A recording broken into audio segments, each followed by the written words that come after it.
The eight laws of health. Creator has provided numerous strengthening and healing agents in the simple things of nature. We shall have significantly fewer sorrows and problems if we look to Him in confidence and employ the agencies He has created for our health. As the Holy Scripture says, Jeremiah 33 verse 6, the Lord heals His people nevertheless. I will bring health and healing to it. I will heal my people and will let them enjoy abundant peace and security. The air without care, man dies. Air is the most vital element for man and animals. One may live for weeks without food, or for days without water, but deprived of air, he will perish within a minute. God asked to come him that we might breathe the air in heaven. Everything in this world is dependent upon the sun. Without sunshine, nothing could be. Sunlight is composed of energy wavelengths of various types.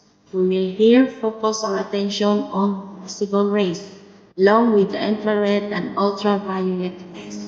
Adequate sunlight in our body will lower our your respiratory rate and will pulse our breathing slower, deeper, and easier. Sunlight increases the capacity of blood to carry more oxygen and take it to your body tissues. God wants His people to be like the sunshine. We are the light of the world. We are to rejoice in the salvation and share the glorious news of deliverance with everyone we meet. Abstemiousness. To be abstemious is to be moderate or sparing in the use of certain things, including an excess of even good food. Temperance has a similar meaning. It means to have moderation or self-restraint.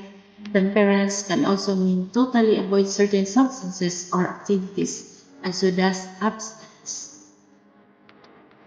The rest your body needs. Rest is physical rest, mental rest. It is one of God's special healing remedies, and it is you just now. Rest is one of the most basic ever known to mankind.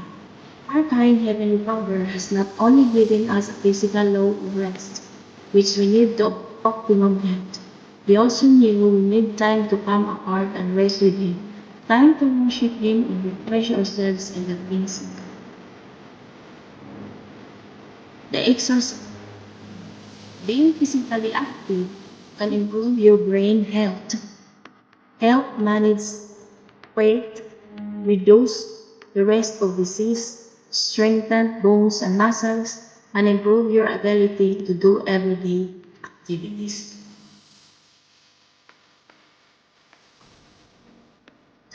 A well-balanced diet provides all of the energy you need to keep active throughout the day. Nutrients you need for growth and repair, helping you to stay strong, healthy, and help to prevent diet-related illnesses.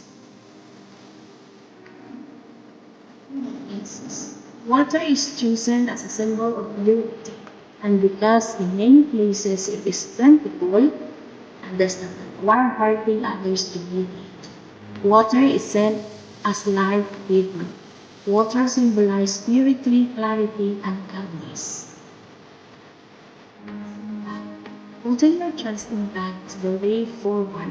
Set aside your anxieties and doubts and turn it all over to the Lord. Proverbs chapter 3, verses 5 to 6. Trust in the Lord with all your heart and lean not on your own understanding. In all your ways